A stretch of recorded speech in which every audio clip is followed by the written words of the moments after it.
પ્રાર્થના સંદેશ ન્યૂઝમાં આપનું સ્વાગત છે। નડિયાદ રેલવે સ્ટેશન પર આવેલ પટ્ટી વડાપાઉંની દુકાનમાં ભીષણ આગ લાગી। આગ લાગવાથી અફરાતફરીનો માહોલ સર્જાયો હતો। બનાવની જાણ થતાં નડિયાદ ફાયર બ્રિગેડની ટીમો વોટર બ્રાઉઝર સાથે દોડી આવી પાણીનો છંટકાવ કરી આગને કાબૂમાં લેવાનો પ્રયાસ કરવામાં આવ્યો।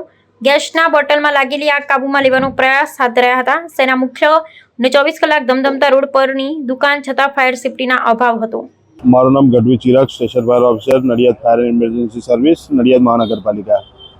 આગનો બનાવ નડિયાદ રેલવે સ્ટેશનની બહાર જે શોપિંગ આવેલું છે તેમાં પટ્ટી વડાપાઉં આવેલો છે। પટ્ટી વડાપાઉંની દુકાનમાં ગમે કારણોસર આગ લાગી હતી। એનો કોલ મળતા નડિયાદ ફાયર બ્રિગેડ ઘટના સ્થળે પહોંચી આગ બુઝાવવાની કામગીરી ચાલુ કરેલ। પટ્ટી વડાપાઉંની દુકાનમાં ગેસની બોટલ અને એની ઉપર જે તેલ હતું તેલના લીધે થોડીક આગ વધારે હતી, જે બુઝાવવામાં થોડીક તકલીફ પડતી હતી, જે હાલ નડિયાદ ફાયર બ્રિગેડ સંપૂર્ણપણે આગ બુઝાવી દીધી છે અને આગ કાબૂમાં છે। ના, એ કોમર્શિયલ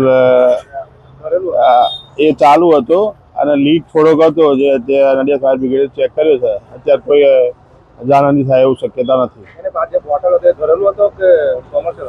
ને એ ઘર વપરાશનો હતો। તો આગ બુઝાવતા કેટલી વાર લાગી તમારે? આગ બુઝાવતા મિનિમમ 20-25 મિનિટ લાગી। ના, કોઈ જાનહાનિ થયેલ નથી। પ્રાર્થના સંદેશ ન્યૂઝની તમામ લેટેસ્ટ અપડેટ્સ માટે ચેનલને હમણાં જ લાઈક, શેર અને સબસ્ક્રાઇબ કરો।